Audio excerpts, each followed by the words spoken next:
মন্ত্রীরা সব কোথায় গেল, এমপিরা সব কোথায় গেল, কোথায় কাদের কাকা, ওদের সারা দেশটা বড় লাগে ফাঁকা ফাঁকা। পালাবো না পালাবো না পালাবো না, যাই না তাদের দেখা, ওদের সারা দেশটা বড় লাগে ফাঁকা ফাঁকা। আইনে মন্ত্রী আটকে গেল আইনেরই ফাঁকে, দাড়ি সারা দরবেশটারে ভণ্ড ভণ্ড লাগে। শুনেছি ভাই কত নেতা নেত্রী খাইতেছে ভাই ডান্ডা, বিচারপতি কালামানিকের ফাটিয়েছে নাকি আন্ডা। নবীজির ছেলে সন্তানগুলো জন্ম নেয় আর একে একে ছেলে সন্তানগুলো মারা যায়। আবুল কাসেম মারা যায়, আবু তাহের মারা যায়, ইব্রাহিম মারা যায়, একটা ছেলে সন্তানও জীবিত থাকে না। বাবা হিসাবে নবীর মনেও কষ্ট লাগে কি না? ছেলে হারানোর ব্যথা নবীজি মনে মনে কষ্ট পায়। অন্যদিকে নবীজির কাছের চাচা নাম হলো আবু লাহাব, ডেকে বলে ভাতিজা তোমার বংশে বাতি জ্বালানো কেউ থাকলো না, তুমি একটা লেজ কাটা, তুমি একটা নির্বংশ, তুমি একটা হাত খুঁড়ে, জোরে কন্যা উজুবিল্লাহ। যদিও রসুলের চারটি কন্যা সন্তান জীবিত ছিল। আচ্ছা আপনারাই বলেন, আল্লাহ না করুক আপনার আমার সন্তান যদি মারা যায়, কাছের আত্মীয় স্বজনদের উচিত বিপদের দিনে সান্ত্বনা দেওয়া। বাবা তুমি সবর করো, ধৈর্য ধারণ করো, আল্লাহ সন্তান দিয়েছে, আল্লাহ নিয়েছে, মন খারাপ করো না। আল্লাহ যদি চায় বছর না ঘুরতে আবারও তোমাদের ঘর আলোকিত করে সন্তান দিতে পারেন, তিনি কে? কিন্তু নবীর চাচা আবু লাহাব, মনে রাখবেন আবু জেহেলের চাইতে আবু লাহাব বেশি খারাপ, কারণ আবু জেহেলের নামে আল্লাহ সূরা দেয়নি, আবু লাহাবের নামে দিয়েছে। তার মানে আবু জেহেলের চাইতেও কয়েক গুণ ওপরে ছিল এই আবু লাহাব। খালি আবু লাহাব খারাপ না, আবু লাহাবের বউ খারাপ। কথা কন নাকি আপনারা? আবু লাহাবের কে খারাপ? বউ খারাপ। ওইদিকে যাবো না, বললে গেলে অনেক কথা বলা লাগবে, সময় নাই আমার ভাইয়েরা। তাহলে একে তো সন্তান হারানোর ব্যথা, আপন মানুষদের সমালোচনা, নবীজির মনের কষ্ট কমে না বাড়ে। আমার ভাইয়েরা দিল দিয়া কথাগুলো বুঝবেন। পৃথিবীর জমিনে আল্লাহ তাআলা অনেক পয়গম্বর পাঠিয়েছিলেন, তাদের সন্তানেরা জীবিত ছিল যৌবন পর্যন্ত, কিন্তু বিশ্ব নবীর একটা ছেলে সন্তানও কেন যৌবন পর্যন্ত জীবিত থাকলো না? আল্লাহ তাআলা কেন তাদেরকে শিশুকালে উঠিয়ে নিলেন? এর পিছনেও কারণ আছে না নাই? নবীজির ছেলে সন্তানগুলো শিশুকালে বিদায় নেওয়ার পিছনে কারণ আছে তিনটি। জোরে বলেন কয়টি? কি সেই তিনটি কারণ নবীর উম্মত হিসেবে জানতে আপনাদের আগ্রহ আছে? কারা কারা শুনতেছেন হাত তুলে দেখান তো বাজান, একটা তাকবীর দেন, লিল্লাহি তাকবীর। হাত নামান। নবীজির ছেলে সন্তানগুলো আল্লাহ তাআলা কেন শিশুকালে উঠিয়ে নিলেন? এর পিছনে কি সেই তিনটি রহস্য, কি সেই তিনটি কারণ? যদি আমি বলতে চাই তাহলে 3 নম্বরে আয়াতের আলোচনা শুরু করা লাগবে। আমি কি 1 নম্বর আয়াত বাদ দিয়ে 3 নম্বরে যাব, নাকি আস্তে আস্তে শুরু করা যাক? ধৈর্য আছে তো ভাই? আমার ভাইয়েরা দিল দিয়া কথাগুলো বুঝবেন বাজান গো। আমার আশেপাশে 2-1টা মসজিদে আজান হচ্ছে, মন খারাপ করবেন না। আমরা এখানে আজান দিয়া নামাজ পড়ে তারপরে বাড়ি যাব। কি রাজি আছেন তো ইনশাআল্লাহ? আমার ভাইরা দিল দিয়ে কথাগুলো বুঝবেন। এক তো সন্তান হারানোর ব্যথা, আপন মানুষদের সমালোচনা, অন্যদিকে সাহাবায়ে কিরাম যারা ইসলাম ধর্ম গ্রহণ করে, কাফির বেঈমানরা তাদের উপর নির্যাতন জুলুমের স্টিম রোলার চালায়। নবীজি আমার দারুল আরকামে বসা রাতের বেলায় হযরতে বেলাল তখনও কালেমা পড়ে মুসলমান হন নাই, বিশ্বনবীর দরবারে উপস্থিত হয়ে গেলেন। হযরতে বেলাল নবীজির চেহারার দিকে তাকাইয়া ডেকে বলেন, নবী গো আপনার চাইতে সুন্দর মানুষ আমি জীবনে কোনোদিন দেখি নাই। সুবহানাল্লাহ কোন। আপনার আমার নবী কতটা সুন্দর ছিলেন জানেন? হযরতে জাবির রাদিয়াল্লাহু তাআলা বলেন, পূর্ণিমার রাত আমি রাসূলের বাড়িতে গিয়েছিলাম, সেদিন দেখেছিলাম চাঁদ উদয় হয়েছে 2টা, একটা চাঁদ আসমানে আর একটা চাঁদ জমিনে। হযরতে জাবির ডেকে বলেন, আমি একবার আকাশের পূর্ণিমার চাঁদের দিকে তাকাই, আর একবার বিশ্বনবীর চেহারার দিকে তাকাই। হযরতে জাবির বলেন, ওই আকাশের পূর্ণিমার চাঁদের চাইতে বিশ্বনবীকে আমার কাছে বেশি সুন্দর মনে হয়। তো জোরে কন্যা সুবহানাল্লাহ। আম্মা জান আয়েশা ডেকে বলেন, যারা ইউসুফ নবীর চেহারার দিকে তাকাইয়া মিশরের নারীরা ফল কাটতে আঙ্গুল কেটে ফেলে দিয়েছিল, ওরা যদি আমার বিশ্ব নবীর চেহারার দিকে তাকাইতো, শুধুমাত্র আঙ্গুল নয়, আঙ্গুল কাটতে কাটতে হাত কাটতে কাটতে কখন যে নিজের কলিজা কেটে দুফাক করে দিত মুহূর্তের জন্য টের পাইতো না। আপনার আমার নবী এতটাই সুন্দর। আম্মা জান আয়েশা আরো বলেন, ও দুনিয়ার মানুষ, তোমাদের একটা সূর্য আছে, আমি আয়েশারও একটা সূর্য আছে। তোমাদের সূর্য উদয় হয় দিনের বেলায়, আর আমি আয়েশার সূর্য উদয় হয় রাতের বেলায়। আম্মা জান আয়েশা একদিন সেলাইয়ের কাজ করতেছিলেন রাত্রিবেলায়, হঠাৎ করে হাত থেকে সুইটা পড়ে গেল। বাতিতে কোনো তেল ছিল না, বাতি জ্বালাইতে পারলেন না। আম্মা জান আয়েশা অপেক্ষায় বসে থাকলেন। বিশ্বনবী এশার সালাত আদায় করার পরে ঘরের ভিতরে প্রবেশ করে সর্বপ্রথম নবীজি আম্মা জান আয়েশাকে সালাম দিলেন। নবীজি ঘরে ঢুকে স্ত্রীকে কি দিলেন? সালাম দিলেন। আপনি আমি মুসলমান, রসুলের এই সুন্নত আপনার আমার ঘরে আমল করার দরকার আছে না নাই? বাড়িতে যা বিবিকে সালাম দিবেন, আসসালামু আলাইকুম রহিমা, কেমন আছো সোনা? ঘরের দরজাটা খোলো না, আমি তোমার লেটনের বাপ, তোমার দিওয়ানা। বউ খুশি হয়ে দরজা খুলবে। কথা বলেন ঠিক কিনা? স্বামীও সালাম দেয় না, বউ সালাম দেয় না, দুইজনে বোবা। কথা কন না কি আপনারা? কি আমার ভাষা বুঝতে কষ্ট হচ্ছে? গাইবান্ধার মানুষের কথা বোঝা যায় না? হ্যাঁ, রাত্রি হলে জমায়া দিতাম, ভালো করে কথা বলতাম, কিন্তু সময় দিনের বেলায় তাড়াহুড়ো করে বলতেছি, ব্রেক সারা গাড়ি চালান লাগবে। কথা কি বুঝতে পারতেছেন? এই জন্য রাগ করবেন না, ঘরে ঢুকে বিবিকে সালাম দিবেন। সালাম আছে যেখানে শান্তি আছে, সালাম আছে যেখানে রহমত আছে। স্বামী স্ত্রীর মধ্যে সালাম আদান প্রদান হলে আল্লাহর পক্ষ থেকে 3টা রহমত নাজিল হয়। সুবহানাল্লাহ বলেন। তাহলে বাড়িতে যা বউকে সালাম দিবেন, লোকজন না থাকলে বইয়ের হাত ধরে মুসাফা। এ যুবক কার হাত? যুবক বলো কার হাত? বইয়ের হাত, পাশের বাড়ির ভাবির হাত না, ধরলে ঝাঁটা দিয়া ফিটাবে। বইয়ের হাত ধরে মুসাফা করবেন। একেবারে ময়দান থাকলে কোলাকুলিও সেরে নেবেন। এক জায়গায় ওয়াজ করলাম, এক যুবক বলে, হুজুর বউকে সালাম দিতে গিয়ে শরম লাগে। আমি তখন বললাম, বিয়ে করছো? কি কোন হুজুর, 3 সন্তানের বাবা আমি তখন বললাম, স্ত্রী সবাসের একটা দোয়া আছে, তুমি কি জানো? কয় দোয়া হুজুর, ওটা দোয়া পড়ার টাইম। কথা কয় না কে? বউক সালাম দিতে গিয়ে শরম লাগে, আবার এদিকে বাচ্চার বাবা হয়ে যায়। ফাজলামি তো আর জায়গা পান না। না, আপনার শরম যদি বেশি হইতো, আর বউয়ের তো বাচ্চা হওয়ার কথা না। কথা কন না কে আপনারা? যারা বলে বউকে সালাম দিতে গিয়ে শরম লাগে, ওটা শরম না, ওটা হলো শয়তানি। বউকে সালাম দিলে কোনো স্বামী ছোট হয় না। কথা কন। তাহলে স্বামী স্ত্রীর মধ্যে সালাম আদান প্রদান হলে একে অপরের প্রতি শ্রদ্ধা, ভক্তি, বিশ্বাস, ভালোবাসা বেড়ে যায়। যেই জবান দিয়ে বউকে সালাম দিবেন, ওই জবান দিয়ে গালি দিতে পারবেন না। বউ যেই জবান দিয়ে সালামের জবাব দেবে, ওই জবান দিয়ে স্বামীকে কখনো কটাক্ষ করে কথা বলবে না। জীবনে যদি শান্তি পেতে চান, রসুলের 4টা সুন্নত দাম্পত্য জীবন আমল করা লাগবে। জোরে বলেন কয়টি? কয়টা কথা বলবো, ওইদিকে গেলে আবার লাইন হারিয়ে যাবে। কষ্ট হয় নাকি আপনাদের? 4টা সুন্নতে শান্তি, কোনো অশান্তি থাকবে না, আল্লাহ শান্তি দিবে। কথা কোন ঠিক কিনা? তাহলে আজ থেকে সালাম চালু হবে তো ইনশাল্লাহ? কিছু করেন আর না করেন, এই কথাটা আমল করবেন তো ইনশাল্লাহ? বউকে প্রথম দিন সালাম দিলে বউ চমকে উঠতে পারে, কারে সালাম দিলা? তখন বলবেন, শেফালি তোরই সালাম দিলাম। তখন বলতে পারে, হ্যাঁ আজকে আবার কোন হুজুরের মুরিদ নিয়া বাড়িতে ঢুকলা, সেদিনই তো মুখের গাছের কলা চুরি করলা। কথা কন ঠিক কিনা? প্রথমে টিটকারি মারতে পারে, দিতে দিতে অভ্যাসে পরিণত হবে। দেবেন তো ইনশাল্লাহ? আম্মা জান আয়েশা ডেকে বলেন, নবীজি সালাম দিয়ে ঘরে প্রবেশ করলেন। আমি তাকায় দেখি নবীজির চেহারার আলোতে সুইটা কই পড়ে আছে, আমি পরিষ্কার দেখতে পেয়েছি। নবীর সম্মান মর্যাদা কত জানেন? অনেক কপাল বড় মুসলমান আমরা জানি না। এক জায়গায় ওয়াজ করতে যা বললাম, ভাই বলেন তো আমাদের নবীর নাম কি? বলে হুজুর আব্দুল কাদের জিলানী। পীর সাহেবের নাম মুখস্থ রাখছে, কপাল পোড়া, কিন্তু নবীজির নামটা বলতে পারে না। নবীর সম্মান মর্যাদা কত জানেন? যে নবী হ্যাঁ বললে পুরো পৃথিবীবাসীর জন্য আল্লাহ পাক হালালে পরিণত করে দেয়, যে নবী না বললে পুরো পৃথিবীবাসীর জন্য আল্লাহ পাক হারামে পরিণত করে দেয়। জমিনে পথ চললে আসমানের মেঘ এসে ছায়া প্রদান করত। যেই নবীর চেহারার ওপরে মশামাছি পড়া হারাম। নবীজি ঘেমে গেলে আম্মা জানেরা রসুলের দেহের ঘামগুলো সুগন্ধি হিসেবে শিশির ভিতরে জমা রাখতেন। বিশেষ দিনে নবীজির দেহের ঘামগুলো সুগন্ধি হিসাবে ব্যবহার করা হতো। আসমানের চাঁদের দিকে ইশারা করলে চাঁদ 2 টুকরো হয়ে যায়। জমিনে পা তুললে মাওলা পাকের আরশে আজিমে পৌঁছে যায়। আল্লাহু আকবার বলেন। নবীর সম্মান মর্যাদা নিয়ে আলোচনা করলে 2-3 ঘন্টা কথা বললেও শেষ হবে না। সেই নবীর কাছে হযরত বেলাল আছে না নাই? নবীজির চেহারার দিকে তাকাইলে ক্ষুধা নিবারণ হয়ে যাইতো। হযরত বেলাল বলে, নবী গো আপনি কালেমার দাওয়াত দেন, আমারে দয়া করে কালেমা পড়ে মুসলমান বানায় দেন। বিশ্ব নবী হযরত বেলালকে কালেমা পড়ায় দিলেন, লা ইলাহা ইল্লাল্লাহু মুহাম্মাদুর রাসূলুল্লাহ সাল্লাল্লাহু আলাইহি ওয়াসাল্লাম নবীজি ডেকে বলে, বেলাল, ইসলামের অবস্থা এখন ভালো না, কালেমা পড়েছো, আপাতত প্রকাশ করা যাবে না। ইসলামের অবস্থা সবসময় ভালো থাকে? কথা বলেন। ঢাকার মানুষের আওয়াজ এত আসতে কেন? বলেন তো, আজও পৃথিবী দিকে তাকায় দেখেন, তাম পৃথিবীর জালেমদের টার্গেট ইসলাম আর মুসলমানকে বিদায় করা।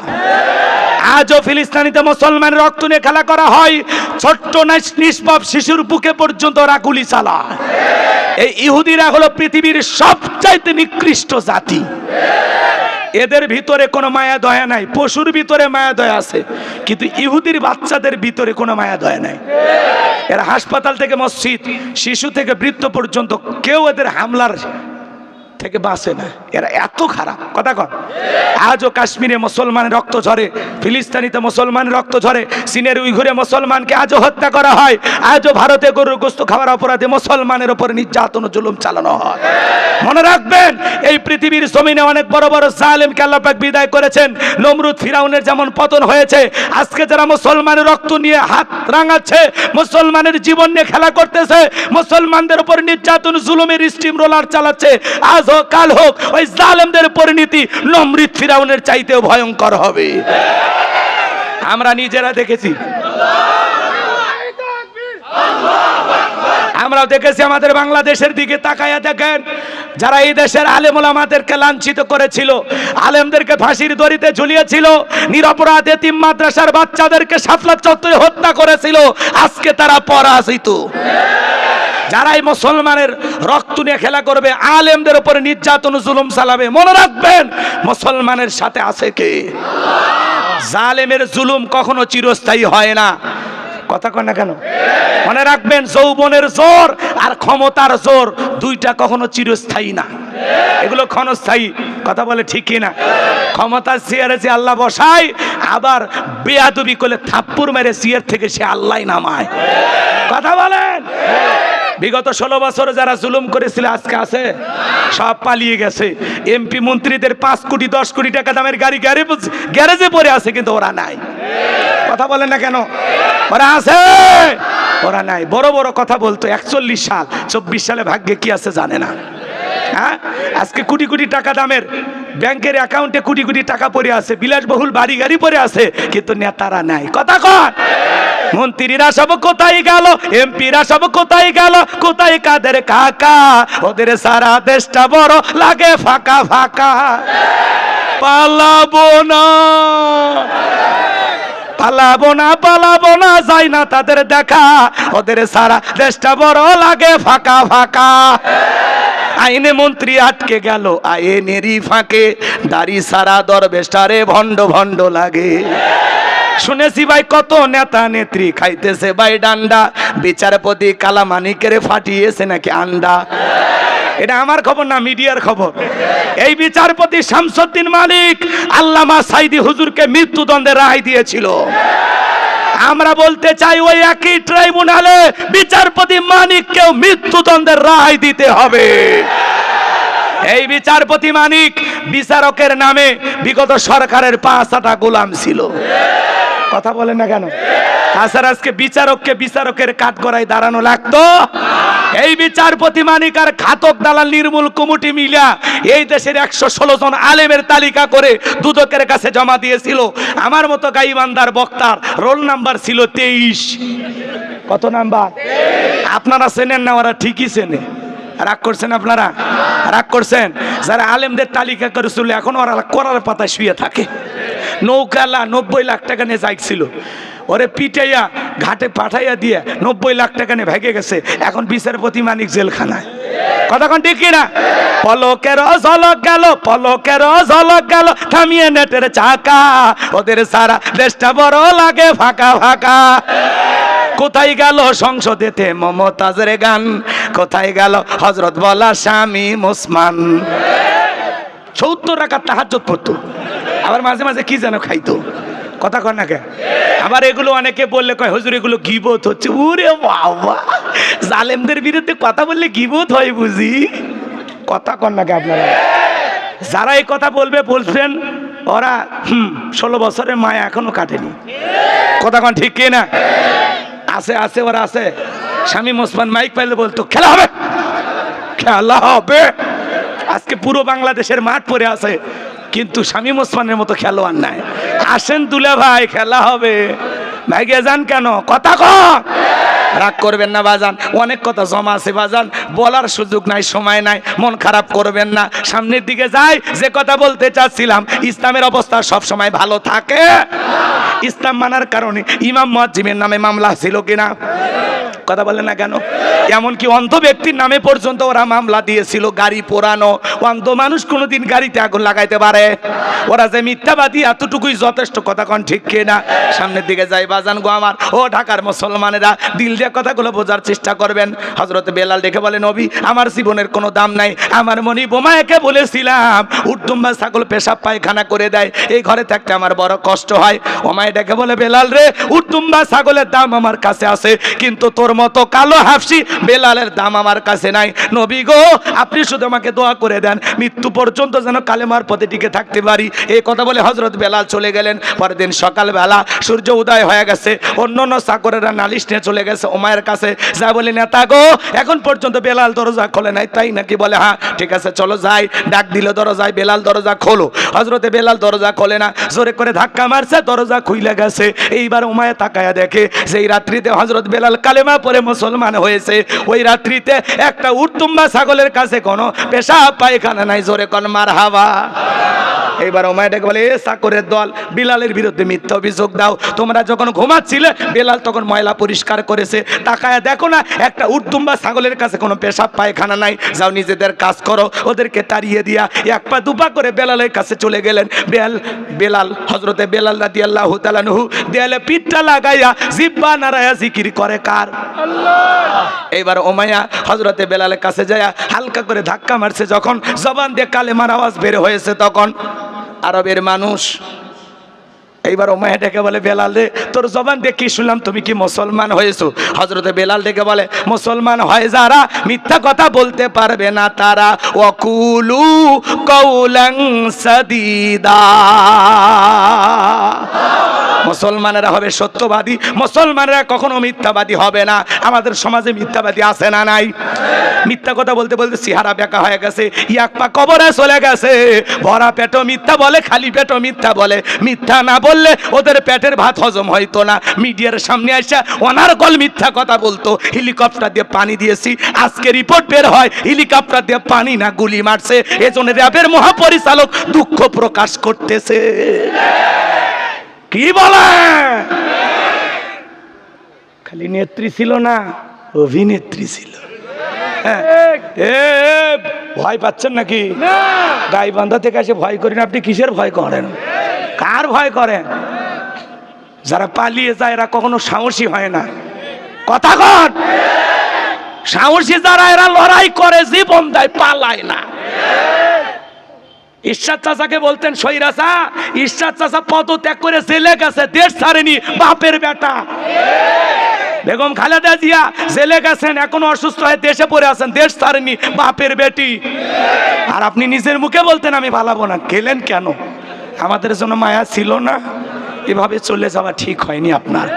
আপনি চলে যাওয়াতে এই দেশের যে ক্ষতি হয়েছে, ওই 3-4 দিন শাসকবিহীন লুটপাট হয়েছে, দুর্নীতি হয়েছে, ভাঙচুর হয়েছে, যে পরিমাণে এই দেশের মানুষের ক্ষতি হয়েছে, আপনি আরো 20 বছর থাকলেও এত ক্ষতি হইতো না। কেন শাসকবিহীন রাত পার করা লাগলো? কেন? কথা কন না কে ভাই? রাগ করছেন? রাগ করছেন আমার কথা? কি হয়েছে? 3 দিন খালি পাহারা। চোখের সামনে আমি দেখেছি বগুড়া শহরে বিল্ডিং গুলো কিভাবে লুটপাট হয়েছে। আরে দোকানপাট ভাঙ্গে, আরে ভাই ফলের দোকানের আনারস পর্যন্ত মানুষ থইনি। কথা কয় না কে গো? আমি দেখছি আর কান্না করছি আর বলছি, আরে কি স্বাধীনতা পাইলাম। নিজেদের জিনিস নিজেরা রক্ষা করা লাগবে। আবেগের ঠেলা এগুলো নিয়ে গেলে হবে না। ওইটা আমার কোনো না কোনো ভাইয়ের জিনিস, সম্পদ, আমানত। কথা কোন ঠিক কিনা? আমাদের আবেগ বেশি গো। এই আবেগের ঠেলায় অনেক কিছু আমরা করে ফেলি। পরে দেখলেন না, একজনের সংসদ গণভবনে প্রবেশ করে কি করছে? যেই চেয়ারগুলোতে এমপি মন্ত্রীরা বসে দেশের জন্য কথা বলে, ওই চেয়ারে বসে বিড়ি খাচ্ছে। মানে আবেগ কন্ট্রোল করবে পারেনি। কথা কন ঠিক কিনা? বাজান গো লম্বা হবে, লম্বা করব না। তারপরে উনি কি বাইরে যা ভালো আছে চট করে ঢুকতে চায়। আমরা বলি আসেন, এই দেশ আপনার বাবার আপনার স্বামীর, অবশ্যই আপনি আসবেন, আসা জরুরি। কথা কয় না কে? কিছু কথা আছে, সামনের দিকে যাই। কষ্ট হচ্ছে নাকি আপনাদের? একেবারে সময় সংক্ষিপ্ত বাজান, দিল দিয়া কথাগুলো বোঝার চেষ্টা করবেন। আমি যে কথা বলতে চাই, হযরতে বেলাল ডেকে বলে মুসলমান হয় যারা, মিথ্যা কথা বলতে পারে না তারা। আমি গতকাল রাত্রিতে নবীজির হাতে হাত রেখে কালেমা পড়ে মুসলমান হয়েছি। এই কথা শোনার পরে ওমায় ডেকে বলে বেলাল, উর্দুম বা ছাগলের মালিক বানায় দেব, থাকার জন্য ভালো কোয়ার্টারের ব্যবস্থা করে দেব। হযরতে বেলাল দেখে বলে আরে দুনিয়ার কোনো পার্থিব সম্পদের লোভ দেখায় কোনো লাভ নাই। আমি দুনিয়ার সম্পদ ছাড়তে রাজি, কিন্তু নবীজির কালেমা ছাড়তে রাজি নাই। আল্লাহু আকবার বলে। এইবার ওমায় ডেকে বলে আমার কথা না শুনলে বড় নেতা আবু জেলকে খবর দিব। হযরতে বেলাল ডেকে বলে কোন বড় নেতা ছোট নেতা কাউকে গোনার টাইম নাই। আমি দুনিয়ার কোন আবু জেলকে ভয় করি না, আমি ভয় করি আমার আল্লাহকে। ওমায় দৌড়ে চালো গেল আবু জেলের বাড়িতে, যা বলি নেতার সংবাদ খুব খারাপ, আমার বাড়ি কিতদাস বেলাল কালেমা পড়ে মুসলমান হয়েছে। তাই নাকি? বলে হ্যাঁ ঠিক আছে যাও আমি আসতেছি। আবু জেলের কিছু সাঙ্গ পাঙ্গ ক্যাডার মাস্তান ছিল, এদের কাজই হলো মুসলমানদের উপরে নির্যাতন জুলুম চালানো। আজও তাম পৃথিবীর দিকে তাকায় দেখবেন জালেমদেরও বিশেষ বাহিনী থাকে, যাদের কাজই হলো টুপিওয়ালা দাড়িওয়ালা ইমানদার আলেমদের উপরে নির্যাতন জুলুম চালানো। এবার আবু জেল তার বিশেষ বাহিনী নিয়ে ওমায়ের বাড়িতে হাজির হয়ে গেল। বেলালকে ডাইকে বলে বেলাল এই দিকে আয়, আমি তোরে পার্সোনাল ভাবে মহাব্বত করি রে বেলাল। এসব কি শুনছি তুমি নাকি মুসলমান হয়েছো? হযরতে বেলাল বলে হ্যাঁ যা শুনেছেন সত্য, আমি মুসলমান হয়েছি। এইবার আবু জেল ডেকে বলে বেলাল উর্দুম বা ছাগলের মালিক বানায় দেব, থাকার জন্য ঘর বাড়ি দিয়ে দেব, ব্যবসা যদি করতে চাও দেড়হাম টাকা পয়সা যা লাগে দেব। চতুর্থ নাম্বার তুমি চাইতে দেরি, আমরা দিতে দেরি করব না। হযরতে বেলাল ডেকে বলে আবু জেলের দুনিয়ার সব সম্পদ যদি বেলালকে দিতে চাও, দুনিয়ার সব সম্পদ ছাড়তে রাজি, নবীজির কালেমা ছাড়তে রাজি নাই। আল্লাহু আকবার বলেন। বেলালের মতো যারা খাঁটি ইমানদার এরা টাকার কাছে বিক্রি হয় না, কিন্তু মুনাফিক মার্কা মুসলমান যারা টাকার কাছে বিক্রি হয়, তারা টাকার বান্ডিল যেই দিকে ওদের ফতুয়াও সেই দিকে। টাকার জোরে ওদের ফতুয়া করে, টাকা পাইলে বৈধকে অবৈধ বলতো, অবৈধকে বৈধ বলে চালিয়ে দিত। এক প্যাকেট বিরিয়ানি আর ডিম পাইলে কয় ম্যাডাম আপনি জান্নাতি। কথা কয় না, কথা কয় না। মন খারাপ করেছেন মাজান গো আমার। এইবার আবু জেল ডেকে বলে বেলাল রে সোজা আঙুলে ঘিউ না উঠলে আঙুলে একটু বাঁকা করা লাগবে। এই কথা বলে যুবকদেরকে লেলে দিল, চাবুক দিয়ে পিটানো শুরু হলো। চাবুক দিয়ে পিটাইতে পিটাইতে কালো চামড়াগুলো ফেটে রক্ত ঝরতে লাগলো। আবু জেল বলে বেলাল চাবুক দিয়ে মারতে মারতে কালো চামড়াগুলো ফেটে রক্ত ঝরতেছে, তারপরে কি নবী মুহাম্মাদের কালেমা ছাড়বি না? হযরতে বেলাল ডেকে বলে আবু জেল রে মারতে মারতে যদি মেরেও ফেলে দাও, জীবনটা দিতে রাজি, নবীজির কালেমা ছাড়তে রাজি না। ওরা চাবুক দিয়ে পিটাইয়া কালো চামড়াগুলো দিয়ে রক্ত ঝরাইলো। এইবার আবু জেল বলে বেলালের পায়ে রশি লাগাও। হযরতে বেলালের পায়ে রশি লাগায়া আরবের উত্তপ্ত গরম বালিতে শেষরাইয়া শেষরেনা ঘোরা হলো। আরবের বালিগুলো এত গরম, চাল দিলে মুড়ি হয়ে যাবে, এত উত্তপ্ত গরম ছিল। বাবলা গাছের কাঁটাগুলো জিব্বার ভিতরে পেরেকের মতো মারা হলো। এত কষ্ট দেওয়ার পরে বিকেল বেলা নিয়ে এসে বলে বেলাল চাবুক দিয়ে পিটাইলাম, পায়ে রশি লাগাইয়া নিয়ে ঘুরলাম, বাবলা গাছের কাঁটাগুলো জিব্বার ভিতরে মারলাম রে বেলাল, তারপরে কি নবী মুহাম্মাদের কালেমা ছাড়বি না? হযরতে বেলাল থেকে বলে আবু জেল রে মারতে মারতে যদি আমার জীবনটাও চলে যায়, বেলাল নিঃশ্বাস থাকবে যতদিন, বেলাল কালেমার পথে টিকে থাকবে ততদিন। এইবার আবু জেল বলে যুবকের দল যাও, বড় একটা পাথর নিয়ে এসে বেলালের বুকের উপরে চাপায়া দাও। বিশাল বড় একটা পাথর নিয়ে আসা হযরতে বেলালের বুকের উপরে চাপায়া দেওয়া হলো। আবু জেল মনে করলো পাথরের চাপার আঘাতে বেলাল মারা যাবে, এই কথা ভেবে কাফেররা চলে গেল। হযরতে বেলালের বুকের উপরে পাথর, এরপরেও জিহ্বা নাড়ায়া জিকির করে কার? দুই চোখ দিয়া বন্যার পানির মতো পানি পড়তেছে। আপনাকে আমাকে জিকির করার জন্য কেউ পিটায় না, মারে না, ধমক দেয় না, কিন্তু আমরা বড় কপাল পরা, তবু আল্লাহর জিকির করি না। ভাইরা রে ও ঢাকার বাবাজিরা, দোকানদারি করতে করতে জিকির করা যায়, ব্যবসা করতে করতে জিকির করা যায়, মাঠে কাজ করতে করতে জিকির করা যায়, চলতে ফিরতে সবসময় জিকির করা যায়। মনে রাখবেন আল্লাহ রসুল হাদিস শরীফের ভিতরে বলছেন, যার জিহ্বাটা আল্লাহর জিকিরে তরুতাজা থাকে, যার জিহ্বাটা আল্লাহর জিকিরে ভিজা থাকে, ওই জিহ্বাওয়ালা মানুষ কোনোদিন জাহান্নামের আগুনে জ্বলবে না। সুবহানাল্লাহ বলে। কোন মানুষ যদি আল্লাহর ভয়ে 2 ফোঁটা চোখের পানি ফেলে কান্না করতে পারে, ওই 2 ফোঁটা চোখের পানি তার জাহান্নামের আগুনকে নিভায়া দিতে পারে। এজন্য আল্লাহ বলেন, ফাযকুরুনি আযকুরুকুম ওয়াশকুরুলি ওয়ালা তাকফুরুন। বান্দারে, তোমরা আমি আল্লাহকে স্মরণ করো, আমি আল্লাহ তোমাদেরকে স্মরণ করব।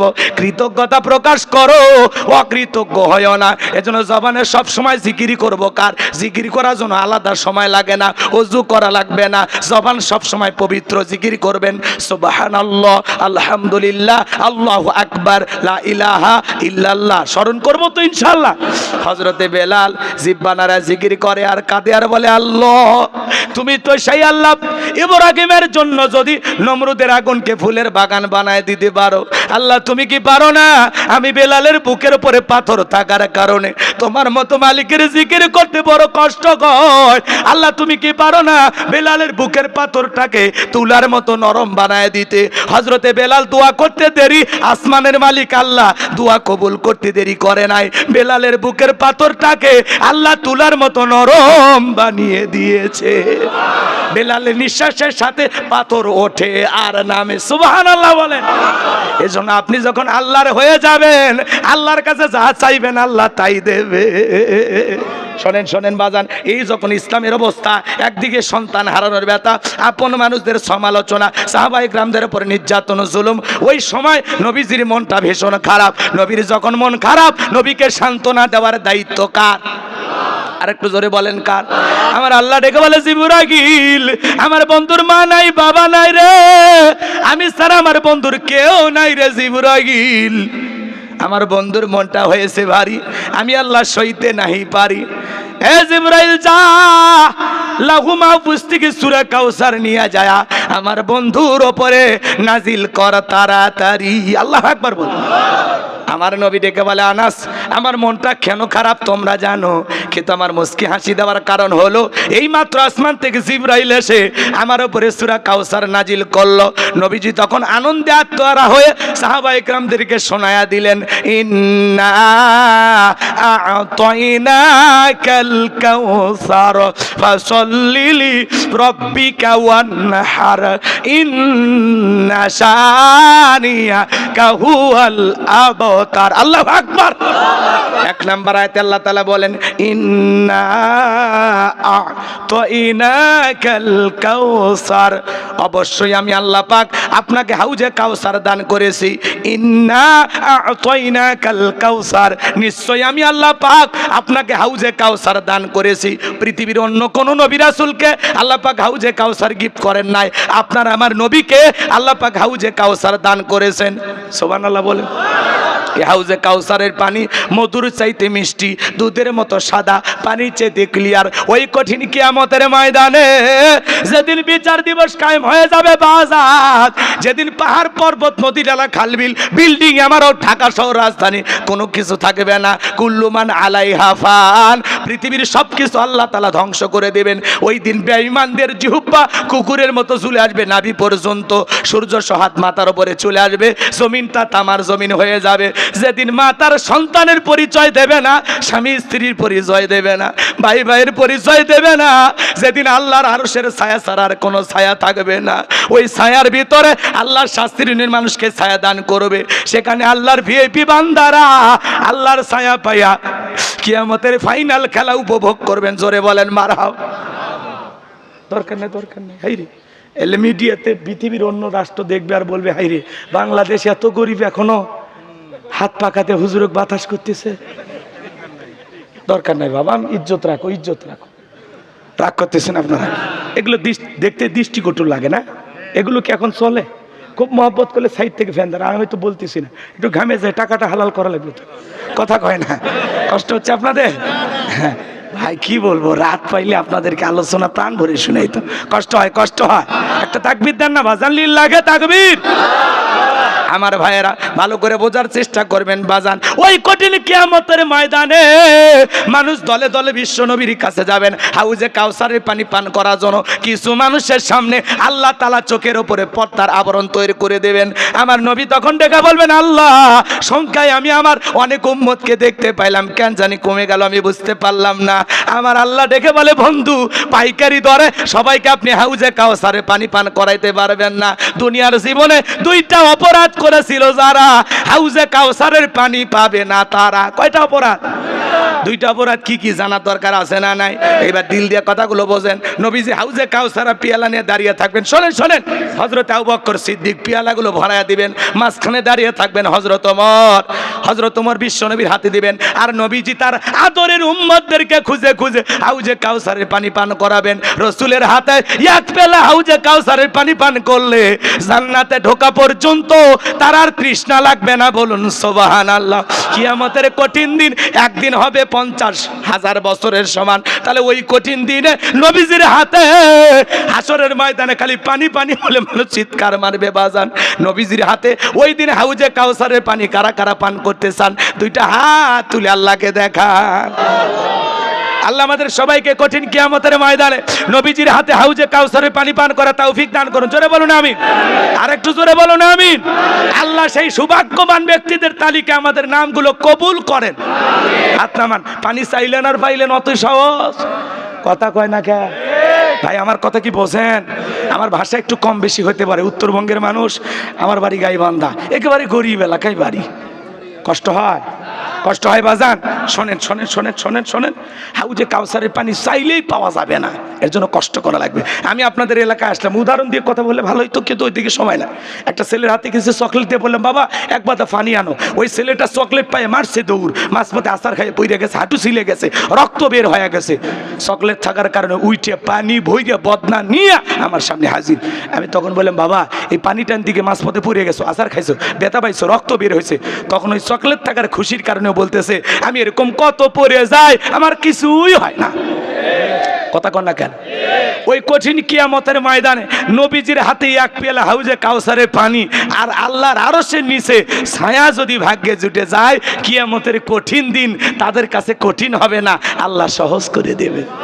এখন হাউজে কাউসারের পানি চাইলেন আর ভাইলেন, একটু কাজ করা লাগবে, ঠান্ডা পানিতে উজু বানায় নামাজ পড়া লাগবে। হঠাৎ করে দেখবেন যারা পুরাতন মুসল্লি, কেউ হঠাৎ করে নামাজ ধরছে, তখন ওই পুরাতন মুসল্লিরা নতুন মুসল্লিদেরকে নিয়ে ঠাট্টা বিদ্রুপ করে। আজকে সূর্য কোন দিকে উঠছে? উত্তর পাড়ায় বাদশা দিকে মসজিদে, এই নামাজ পড়বি না আবার 2 দিন পরে সাইরা দিবি। সমালোচনা করে নাকি? আপনাদের এলাকায় করে না? আরে ভাই, আপনি তো দাওয়াত দিয়ে 5 জনকে মসজিদে আনতে পারেন না, হঠাৎ করে কেউ নামাজ ধরছে, দোয়া করেন ভাই, তোমার জন্য দোয়া করি, আল্লাহ যেন মৃত্যু পর্যন্ত তোমাকে মসজিদে এসে সিজদা দেওয়ার তৌফিক দান করেন। তুমি নামাজ ধরছো ভাই, এইটা দেখে কি যে খুশি হয়েছি আমি ভাই। নামাজ পড়ে চলো 2 বন্ধু একসাথে চা খাই। কথা কন। যুবক বয়সে একটু দাড়ি রাখছে, ওইটা নিয়ে সমালোচনা করে। কথা কয় না? এই বয়সে বুড়ার ভাব ধরলি, কথা কয় না গো। আবার বাড়িতে স্ত্রীকে একটু বাইরে গেছে, ভাবিকে দেখে বলে, ভাবি আসসালামু আলাইকুম, সাথে চাচার খবর কি? বউ বলে, তোমার সাথে বাইরে যাওয়া যাবে না, আমার ডাকে ভাবি আর তোমার ডাকে চাচা। কথা কয় না? কথা কয় না? যে বউ রসুলের সুন্নত দাড়িকে মহাব্বত করে না, ওই বউ আপনাকে 100% ভালোবাসা দিতে পারে না। দাড়িওয়ালা পুরুষের কি যে গুণ, এই নারীরা বোঝে না তো। কথা কর। আমরা দাড়ি রাখছি মদিনাওয়ালাকে মহাব্বত করে ভালোবাসা। দাড়ি হলো পুরুষের সৌন্দর্য, এটা এমন একটা সুন্নত, খোলা যায় 24 ঘন্টা লাগিয়ে থাকে। আহা, কথা কন না কে? কি বইয়ের কথা শুনে দাড়ি কাটবেন? খবরদার, এই ভুল করবেন না। আল্লাহ হেদায়েত দান করুক। আরেকটু জোরে বলেন আমিন। মন খারাপ করেছেন বাজান গো আমার। দাড়ি রাখলে অনেকে মনে করে বিশাল বয়স হয়ে গেছে। আমি একবার আমার বউকে নিয়ে মার্কেটে গেছি, দোকানদার বলে, হুজুর আপনার মেয়ে কি কি চয়েস করে আপনি বলেন। আমি বলে, মেয়ে না রে, ওটা আমার ঘরের প্রধানমন্ত্রী, খেপাস না বাড়িতে গেলে আগুন জ্বালাবে। কথা কন ঠিক না? মাজান গোলাম্বা আমি করব না। যে কথা বলতে চাচ্ছিলাম, হাউজে কাউসারের পানি পান করতে গেলে কাজ করতে হবে 2টি আঙ্গুল তুলে বলেন তো, কাজ করতে হবে কয়টি? আরো জোরে। আল্লাহ তাআলা সেটা 2 নাম্বার আয়াতে জানিয়ে দিলেন। জবান ছেড়ে সবাই বলুন, ফাসল্লিলি রব্বিকা ওয়ানহার। বলেন, ফাসল্লিলি রব্বিকা ওয়ানহার। 1 নাম্বার হলো ফাসল্লিলি রব্বিকা, রবির উদ্দেশ্যে সালাত আদায় করা লাগবে। নামাজ হবে একমাত্র কার জন্য? আরেকটু জোরে বলেন কার জন্য? কুল ইন্না সালাতি ওয়া নুসুকি ওয়া মাহইয়ায়া ওয়া মামাতি লিল্লাহি রাব্বিল আলামিন। সূরা আনাম আয়াত নাম্বার 162। আল্লাহ তাআলা ডেকে বলেন, নবীজি আপনি বলুন, আমার নামাজ, আমার কুরবানি, আমার জীবন, আমার মরণ লিল্লাহি রাব্বিল আলামিন, আসমান জমিনের প্রতিপালকের জন্য। তাহলে মুমিন জীবনের সব ইবাদত হবে আল্লাহ তাআলাকে রাজি খুশি করার জন্য। 5 ওয়াক্ত সালাত আদায় করে নফল না ফরজ? আরেকটু জোরে বলেন। জুমার নামাজের দিনে মসজিদে জায়গা হয় না, আসর মাগরিব এশায় ফজরে লোক পাওয়া যায় না, কারণ কি? নবীজির জামানায় ফজরের নামাজ ও মসজিদ যেরকম কানায় কানায় পূর্ণ ছিল, জুমার নামাজের একই দৃশ্য, মসজিদ কানায় কানায় পূর্ণ ছিল। কথা কোন ঠিক কিনা? পায়ে হাত দিয়ে অনুরোধ করে বলে যাই বাজান, 5 ওয়াক্ত সালাত আদায় করা ফরজ, এটা নফল না, এটা কি? আরেকটু জোরে কোন কি? ফাসল্লি লিরাব্বিকা, রবের উদ্দেশ্যে সালাত আদায় করা লাগবে। কদ আফলাহাল মুমিনুন আল্লাযীনা হুম ফি সালাতিহিম খাশিউন, অবশ্যই মুমিনেরা সফল যারা নিজেদের সালাত বিনয়ের সহিত, নম্রতার সহিত আল্লাহর ভয় নিয়ে আদায় করে। আপনি আমি সালাত আদায় করব কার ভয়ে? নামাজ যদি নামাজের মতো আদায় করতে পারেন, সালাত যদি সালাতের মতো হয়, আল্লাহ বলেন ফালিয়াবুদু রাব্ব হাযাল বাইত আল্লাযী আত'আমাহুম মিন জু' ওয়া আমানাহুম মিন খাউফ। আল্লাহ বলেন এই ঘরের মালিকের ইবাদত করো। ইবাদত যদি ইবাদতের মতো হয়, বান্দারে 5 ওয়াক্ত সালাতে মাথা নত করে আমি আল্লাহকে যদি সিজদা দিতে পারো, আমি আল্লাহ তোমাদেরকে 2টা জিনিস দেব। 1 নাম্বার রিজিকের ব্যবস্থা করে দেব। বলেন তো বাজান, রিজিক দেওয়ার মালিক কে? যে বান্দা 5 ওয়াক্ত সালাতে মাথা নত করবে, ওই বান্দাকে রিজিক দেবেন কে? আরো জোরে বলুন কে? তামাম পৃথিবীর সকল মাখলুককে রিজিক দেন কে? ওয়া মা মিন দাব্বাতিন ফিল আরদি ইল্লা আলাল্লাহি রিজকুহা। আল্লাহ বলেন পৃথিবীতে এমন কোন বিচরণশীল প্রাণী নাই যার রিজিকের ব্যবস্থা আমি আল্লাহ আসমান থেকে করি না। তাহলে রিজিক দেওয়ার মালিক আল্লাহ। আল্লাহ বলেন 2 নাম্বার, সকল ভয় থেকে আমি আল্লাহ নিরাপত্তা দেব। আজকে জানমালের ভয় আছে না নাই? মেয়েটা কলেজে গেল, একা একা ফিরবে নাকি জামাই সাথী নিয়ে ফিরবে, ভয় আছে না নাই? মেয়েটা স্কুলে গেল, ভালোভাবে ফিরবে নাকি কারো লালসার শিকার হবে? আপনি বিকাশের দোকানদার, 2 লাখ টাকা নিয়ে বাইপাল থেকে বাড়ি আসবেন, মনে মনে ভাবতেছেন আল্লাহ এই টাকা নিয়ে বাড়ি পর্যন্ত যাইতে পারবো নাকি ডাকাত ছিনতাইকারী কবলে পড়ে টাকা যান 2টা হারাবো? ভয় আছে না না? আল্লাহ এদিক খেয়াল করেন, সবাই যখন 5 ওয়াক্ত নামাজি হয়ে যাবে আল্লাহ সকল ভয় থেকে নিরাপত্তা দিবেন। কথা বলেন ঠিক কিনা? সময় নাই, এদিকে খেয়াল করেন। তাহলে 1 নাম্বার ফাসল্লি লিরাব্বিকা, রবের উদ্দেশ্যে সালাত, নামাজ হবে একমাত্র আল্লাহর জন্য। ওই 2 মিনিটে 2 রাকাত, 4 মিনিটে 4 রাকাত, ওই 4G 5Gর গতির নামাজ দিয়ে নামাজ হবে না। কথা কর। আর 2 নাম্বার মানে কি? ওয়ানহার মানে কুরবানি করা, নিজের আমিত্বকে কুরবানি করা, অহংকারকে কুরবানি করা, নিজের ভিতরে থাকা পশুসুলভ আচরণকে কুরবানি করা। কুরবানি করা মানে কি? খালি গরু ছাগল জবাই করা? আবু সাইদ দেশের জন্য কুরবানি হয়েছেন, মুক্ত দেশের জন্য কুরবানি হয়েছেন, এগুলো বড় কুরবানি। দিন প্রতিষ্ঠিত করার কাফেলায় যারা জীবন দেয়, দিনের পতাকা এই জমিনে উত্তীর্ণ করার জন্য যারা জীবন দেয়, এগুলো হলো বড় কুরবানি। জান মাল সবকিছু কার জন্য কুরবানি হবে? যারা কুরবানি দিবেন 3টা জিনিস খেয়াল রাখবেন। 1 নাম্বার নিশ্চয়ই কুরবানি আল্লাহর জন্য। কার জন্য? যারা বলেন কার জন্য? ইন্নামাল আমালু বিন্নিয়াত, প্রত্যেকটা কাজ নিয়তের উপর নির্ভরশীল। যারা বলে আমরা কুরবানি দিচ্ছে, ছেলে মেয়ে কুরবানি না দিলে মানুষের গোস্তের দিকে তাকায় থাকবে, আত্মীয় স্বজনকে দেবো কি খাবো কি, অতএব কিস্তি তুলে হোক আর সুদের টাকা নিয়ে হোক কুরবানি দেবো, হবে ভাই? যারা বলেন হবে? হবে না, হবে না, হবে না, হবে না। সময় নাই, আপনাদের ইমাম সাহেব কুরবানির ওয়াজ করবে। তাহলে 1 নাম্বার নিশ্চয়ই কুরবানি আল্লাহর জন্য। আমরা 7 জন ভাগে কিনি, 4 জন দড়ি ধরে টানে, পিছন থেকে 3 জন ঠেলে। এমন দুর্বল গরু কেনে যেই গরুর উপরে বয়স্ক ভাতা ওয়াজিব। এরকম হাড্ডিওয়ালা গরু জবাই করলে হবে না। কথা কন না কে? একেবারে কুরবানি স্থান পর্যন্ত হাঁটে যাওয়ার শক্তি নেই, দুর্বল গো কোলে করে নিয়ে যায়। খবরদার এরকম গরু জবাই করবেন না। আল্লাহ কি বলেন? তাসুরুন নাযিরিন, চমৎকার, আকর্ষণীয়, হুষ্টপুষ্ট, দেখতে সুন্দর। তাহলে 1 নাম্বার নিশ্চয়ই কুরবানি আল্লাহর জন্য। 2 নাম্বার ইনকামটা বৈধ হওয়া লাগবে। আল্লাহ পবিত্র, তিনি পবিত্র বস্তুকে ভালোবাসেন, হালাল উপার্জনের টাকা থেকে কুরবানি। আর 3 নাম্বার ফাসল্লি লিরাব্বিকা ওয়ানহার, আগে নামাজ পড়ো তারপরে কুরবানি করো। বেনামাজি হয়ে কুরবানি দিলে হবে না, নামাজ পড়ে কুরবানি দিতে হবে। আর যারা বেনামাজি সুদ খায় ঘুষ খায় দিচ্ছেন বলে গোস্ত খাওয়া হবে, কুরবানি আল্লাহর দরবারে কবুল হবে না। আল্লাহ কি বলেন? ওয়ালা কি ইয়ানালুহু তাকওয়া মিনকুম। আল্লাহ বলে বান্দা তোর অন্তরে কি আছে ওইটা আমি আল্লাহ কবুল করি। 10,000 20,000 টাকার একটা ভেড়া ছাগলও দিলে, নিয়ত সহি থাকলে, টাকা হালাল থাকলে, ওই ভেড়া ছাগলের রক্ত জমিনে পড়ার আগে আরো সের মালিক আল্লাহর কাছে কবুল হয়ে যাবে। জোরে বলুন, আরেকটু জোরে বলুন, কষ্ট হয়। তাহলে 3 নাম্বার, ইন্না শানিয়াকা হুয়াল আবতার। নবী গো, যারা আপনাকে লেস কাটারি বংশ বলে আপনি মন খারাপ করবেন না। আপনার ছেলে সন্তানগুলোকে নিয়ে কষ্ট মনের মধ্যে নেবেন না। এই পৃথিবীর জমিনে আপনাকে মহব্বত করে ভালোবাসার কোটি কোটি রুহানি সন্তান আমি আল্লাহ জমিনে পাঠাবো। বলুন আল্লাহু আকবার। আজকে তাম পৃথিবীতে 700 কোটি মানুষ, 200 কোটি মুসলমান, আমরা সবাই রসুলের রুহানি সন্তান। এই জন্য নবীকে যদি কেউ গালি দেয়, মনে রাখবেন নবীজির অপমানে যদি না কাঁদে তোমার মন, মুসলিম নয় তুমি মুনাফিক, নবীজির দুশমন। বিশ্ব নবীর অপমান সইবে না রে। কেউ আমার বাপকে গালি দেয় সহ্য করবো, মাকে গালি দিলে সহ্য করবো, দলকে গালি দিলে সহ্য করবো, কিন্তু বিশ্ব নবী হলেন আমাদের কলিজার টুকরা নবী।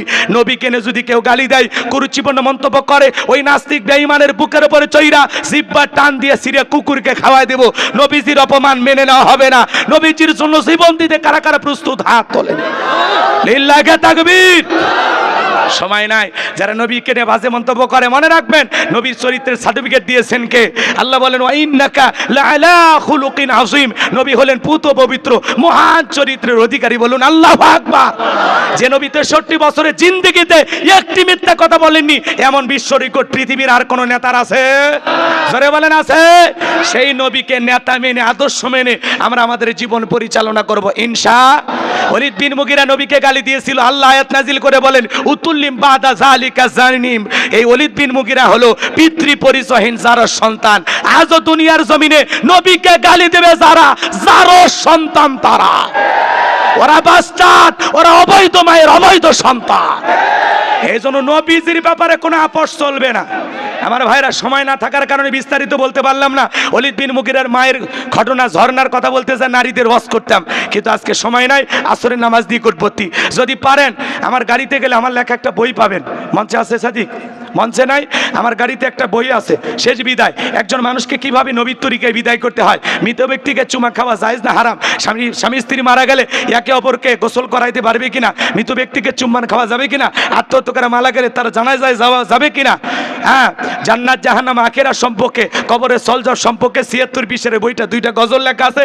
আমার মাদ্রাসার ঠিকানা, মোবাইল নাম্বার সব দেওয়া আছে।